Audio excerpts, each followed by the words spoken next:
Hello दोस्तों, I hope आप सब अच्छे होंगे। साथियों, इस वीडियो में हम लोग भूगोल के जो इम्पोर्टेंट वन लाइनर फैक्ट हैं उन प्रश्नों को देखेंगे। यह सभी एग्जामों के लिए बहुत ही महत्वपूर्ण है। यह वे प्रश्न हैं जो एग्जाम में बार बार पूछे जाते हैं या एग्जाम के पॉइंट ऑफ व्यू से बहुत ये महत्वपूर्ण क्वेश्चन है। ठीक है, तो आप लोग किसी भी एग्जाम की तैयारी कर रहे हो, ये वीडियो आप लोगों के लिए महत्वपूर्ण है और आप लोग इसे देख सकते हैं। जिसमें हम लोग भूगोल के महत्वपूर्ण जो प्रश्न उसको डिस्कस करेंगे। इसके बाद जो है जैसे हिस्ट्री हो गया या फिर से पॉलिटी हो गया, इकोनॉमी हो गया, ठीक है, सामान्य ज्ञान हो गया। इन सब से ऐसे जो महत्वपूर्ण ये इम्पॉर्टेंट फैक्ट हैं उनको सॉल्व कराया जाएगा, उनको डिस्कस किया जाएगा। तो आप लोग बस मेरे साथ बने रहिए और इसमें जो आप लोगों को इम्पोर्टेंट लगे वो आप लोग नोट भी कर सकते हैं। इसका PDF भी टेलीग्राम चैनल पे प्रोवाइड करा दिया जाएगा, वहाँ से आप पढ़ भी सकते हैं। ठीक है, तो चलिए इसी के साथ वीडियो की शुरुआत करते हैं। ज्वालामुखी द्वारा निर्मित वृहद आकार की ढाल युक्त गुंबदाकार संरचना को क्या कहा जाता है? इसे लोपोलिथ कहते हैं। वायुमंडल के लगभग 75% तत्वों तथा वायुमंडल का सर्वाधिक सघन स्तर कहाँ स्थित है? क्षोभ मंडल में। ठीक है, तो याद रखिएगा, वायुमंडल के 75% तत्वों और वायुमंडल का सर्वाधिक जो सघन स्तर है वो क्षोभ मंडल में ही पाया जाता है। वह बल जिसके कारण पवनें उत्तरी गोलार्ध में अपनी दाहिने ओर और दक्षिणी गोलार्ध में अपनी बाईं ओर विक्षेपित हो जाती हैं वो है कोरियालिस बल। याद रखिएगा, उत्तरी गोलार्ध में किधर? दाहिनी ओर विक्षेपित होती हैं, ठीक है, और दक्षिणी गोलार्ध में बाईं ओर, और यह कोरियोलिस बल प्रभाव के कारण होता है। स्वर्ण पैगोडा का देश किसे कहा जाता है? म्यांमार को। विश्व के सबसे बड़े डेल्टा गंगा ब्रह्मपुत्र पर स्थित देश कौन सा है? ये है आपका बांग्लादेश। विश्व का सबसे बड़ा रेगिस्तान कौन सा है? सहारा। और एशिया का सबसे बड़ा रेगिस्तान है गोबी मरुस्थल। और विश्व की सबसे लंबी नदी है नील नदी। और विश्व का सबसे गहरा महासागरीय गर्त कौन सा है? मेरियाना गर्त है, जो आपके प्रशांत महासागर में स्थित है। और विश्व की ताजे पानी की विशालतम झील कौन सी है? मिशिगन झील है। और देशांतरीय दूरी 1 घंटे के समयांतराल के बराबर होती है। मतलब 15 डिग्री अगर आप ऊपर जाएं, नीचे आएँ, या फिर से इधर जाएं, किधर?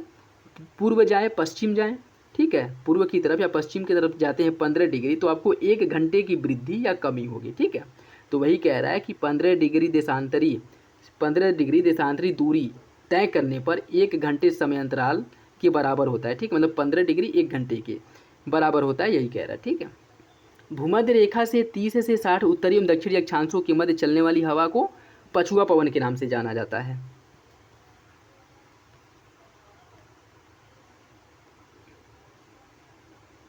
उत्तरी एवं दक्षिणी अक्षांश में 30 से 45 के मध्य महाद्वीपों के पश्चिमी तटों पर जलवायु पाई जाती है भूमध्य सागरीय जलवायु।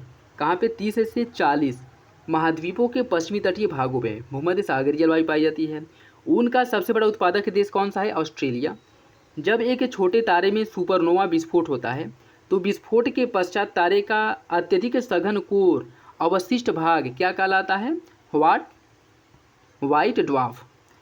वरुण ग्रह का प्रकाश हरा प्रतीत होता है। मीथेन की अधिकता के कारण जो वरुण ग्रह का प्रकाश है वह हरा प्रतीत होता है। पृथ्वी की आकाशगंगा के सबसे शीतल और चमकीले तारे के समूह को क्या कहा जाता है? Orion nebula. विश्व में अधिकांश झीलों का निर्माण हिमानीकरण द्वारा हुआ है। झीलों के अध्ययन को क्या कहा जाता है? लिम्नोलॉजी। झीलों के अध्ययन को लिम्नोलॉजी कहा जाता है। इंसेलबर्ग, ज्यूगेन, लोयस, बरखान, यारडांग, छत्रकशिला, ये क्या है? यह वायु द्वारा उत्पन्न या कह सकते हैं वायु अपर्दन द्वारा निर्मित स्थलाकृतियाँ हैं। ठीक है, यह क्वेश्चन पूछ लेता है बहुत सी फ्रिक्वेंटली, तो याद रखिएगा। इंसेलबर्ग हो गया, इंसेलबर्ग, ज्यूगेन, लोयस, बरखान, यारडांग और छत्रकशिला, यह वायु अपर्दन द्वारा निर्मित स्थलाकृतियाँ हैं। वह भूगोलवत्ता जिसके द्वारा जलवायु का वर्गीकरण तापमान, वर्षा और वनस्पति के घटकों के आधार पर किया गया था वो है व्लादिमीर कोपेन। कोपेन के आधार पर जो है कोपेन ने इसका वर्णन किया था या इसका विभाजन किया था। ठीक है, जलवायु का तापमान, वर्षा और वनस्पति के घटकों के आधार पर। वह राज्य जहाँ भारत का सुदूर पश्चिमी बिंदु गुहार मोती या गौरमाता स्थित है, गुजरात में। औज जनजाति या औंग है, या कहीं कहीं औग मिलता है, कहीं कहीं औज। ठीक है, इसका संबंध किससे है? अंडमान निकोबार में यह जनजातियाँ पाई जाती हैं। पूसा सिंधु गंगा किस फसल की एक प्रजाति है? यह जो है गेहूं की एक प्रजाति है। भारत में 3 संसाधन वाला एकमात्र राज्य कौन सा है? छत्तीसगढ़। वह शैल तंत्र जो भारत के कोयला निचयों का प्रमुख स्रोत है वो है गोंडवाना। गोंडवाना में भारत के कोयला निक्षेप प्रमुख रूप से पाए जाते हैं। नेक्स्ट देखिए, पर्यावरण पारिस्थितिकी के प्रश्न। जैविक एवं अजैविक संगठकों के मध्य बिचौलियों का कार्य कौन करता है? उत्पादक। पारिस्थितिकी अस्थायी मितव्ययिता है यह नारा किसका है? यह नारा है चिपको आंदोलन का। पारिस्थितिकी नीचे या पारिस्थितिकी नीचे की संकल्पना सर्वप्रथम इसका प्रतिपादन किसके द्वारा किया गया था? जोसेफ ग्रीनेल ने सर्वप्रथम पारिस्थितिकी नीचे या पारिस्थितिकी नीचे की संकल्पना दी थी। भारत का प्रथम national centre for marine biodiversity यह कहाँ पे है? जामनगर, गुजरात में। वैसा स्थान जहाँ पर जातियों की पर्याप्तता तथा स्थानीय जातियों की अधिकता पाई जाती है, लेकिन साथ ही इन जीव जातियों के अस्तित्व पर निरंतर संकट बना रहता है, उसे क्या कहते हैं? उसे हॉटस्पॉट कहा जाता है। भारत में बाघों के संरक्षण के लिए बाघ परियोजना या प्रोजेक्ट टाइगर की शुरुआत कब की गई थी? 1 अप्रैल 1973 में प्रोजेक्ट टाइगर की शुरुआत की गई थी। और वर्तमान समय में भारत में कुल टाइगर रिजर्व की संख्या कितनी है? या 52 नहीं है, बढ़कर 53 हो गई। ठीक है। कुल भूमि वह क्षेत्र जिस पर भारत में पर्यावरण संतुलन के लिए वनों आवश्यक है, मतलब भारत सरकार द्वारा निर्धारित किया गया है कि भारत के कुल भूभाग के 33% भाग पर वनावरण अनिवार्य करना है। ठीक है, तो कितना है? 33%। वह सांप जो जहरीला नहीं होता है, अजगर। प्रोजेक्ट टाइगर सर्वप्रथम प्रारंभ किया गया था कहाँ पे? जिम कॉर्बेट नेशनल पार्क जो है उत्तराखंड में, वहाँ पे सर्वप्रथम प्रोजेक्ट टाइगर की शुरुआत की गई थी।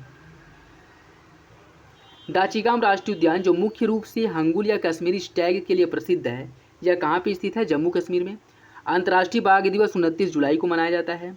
ऐसी पारस्परिक क्रिया जिसमें छोटे आकार की जाति बड़े आकार की जाति के अंदर या उसके ऊपर रहते हैं और साथ ही शरण व भोजन प्राप्त करते हैं, उसे क्या कहते हैं? उसे कहा जाता है परजीविता। मरुस्थलीय प्रदेश का ऐसा जीव जो ठोस मूत्र उत्सर्जित कर जल को संरक्षित करता है तथा जन्म से लेकर के मृत्यु तक बिना पानी पिए जीवित रह सकता है, वो है आपका कंगारू चूहा। अपरद खाद्य श्रृंखला के आधार में जीव होते हैं कौन? जीव किसका कार्य करते हैं? अपघटक का। अपरद खाद्य श्रृंखला के आधार में जीव होते हैं अपघटक। धारणीय कृषि अर्थात सस्टेनेबल जो एग्रीकल्चर है, इसका अर्थ क्या होता है? भूमि का इस प्रकार प्रयोग करना कि उसकी गुणवत्ता अक्षुण्य अर्थात बनी रहे। संयुक्त राष्ट्र संघ द्वारा पर्यावरण एवं सतत विकास पर पहला जो पृथ्वी शिखर सम्मेलन का आयोजन किया गया था, वह कहाँ हुआ था? यह हुआ था आपके रियो डी जेनेरियो। कब हुआ था? 1992 में।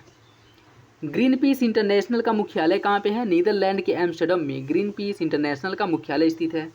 वह पारिस्थितिकी तंत्र जो पृथ्वी के सर्वाधिक क्षेत्र पर फैला हुआ है, वो है आपका सामुद्रिक पारिस्थितिक तंत्र। ठीक है, जो कितने टोटल 71 पृथ्वी के 71% भाग पर महासागरों या समुद्रों का विस्तार है। एक पारिस्थितिक तंत्र में ऊर्जा की मात्रा एक पोषण स्तर से अन्य पोषण स्तर में जब जाती है तब क्या होता है? यह घटती है। ठीक है, लिंडमान के नियम के अनुसार केवल 10% ही ऊर्जा जो है ट्रांसफ़र होती है, 90% क्या होता है? 90% जो है वह व्यय हो जाता है, मतलब कह सकते हैं कि समाप्त हो जाता है। ठीक है, ऊर्जा केवल 10% ही ट्रांसफ़र होती है। इसीलिए आप देखेंगे कि जैसे जैसे पोषण स्तर बढ़ता जाता है वैसे वैसे जो जीव हैं, जो जंतु हैं, उन्हें भोजन की ज़्यादा आवश्यकता होती है। ठीक है, और जो एकदम मतलब निम्न पोषण स्तर के हैं वो थोड़ा सा कुछ खाएंगे, उनका पूरा हो जाएगा, लेकिन जैसे जैसे पोषण स्तर बढ़ता जाएगा उनका भोजन की जो कैपेसिटी, भोजन का जो उनका जो खुराक है वो बढ़ता जाएगा। ठीक है, रामसर कन्वेंशन किसके संरक्षण से संबंधित है? यह आर्द्र भूमि के संरक्षण से संबंधित है और कहाँ पे हुआ था? ईरान के रामसर में हुआ था। जीवभार का पिरामिड किस पारिस्थितिक के तंत्र में उल्टा बनता है? जीवभार का जो पिरामिड है वह तालाब में उल्टा बनता है। पृथ्वी के कार्बन चक्र में कार्बन डाइऑक्साइड की मात्रा को नहीं बढ़ाता है कौन? प्रकाश संश्लेषण। पर्यावरणीय प्रभाव आकलन की संकल्पना का उद्भव सर्वप्रथम हुआ था संयुक्त राज्य अमेरिका में।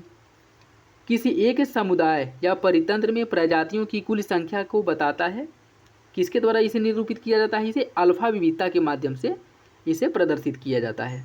तो यह ज्योग्राफी और आपके पर्यावरण पारिस्थितिकी के कुछ महत्वपूर्ण फैक्ट थे ऑनलाइन, आप लोग इसे देख लीजिएगा। इसके बाद जो है आपके इकोनॉमी या फिर से हिस्ट्री के जो महत्वपूर्ण ऑनलाइनर फैक्ट हैं उनको सॉल्व कराया जाएगा, डिस्कस किया जाएगा। तो वीडियो अगर अच्छा लगे तो लाइक करना बिल्कुल भी ना भूलिए। अगर आप इस पर अच्छा व्यू मिलता है तो इस वीडियो को कंटिन्यू रखा जाएगा और सभी सब्जेक्ट से रिलेटेड जो ऑनलाइनर फैक्ट हैं वह कंटिन्यू आता रहेगा। ठीक है, और इसका PDF भी टेलीग्राम चैनल पे अपलोड हो जाएगा, वहाँ से डाउनलोड कर लीजिएगा और लाइक करना बिल्कुल भी ना भूलें। चलिए मिलते हैं अगले वीडियो में, धन्यवाद।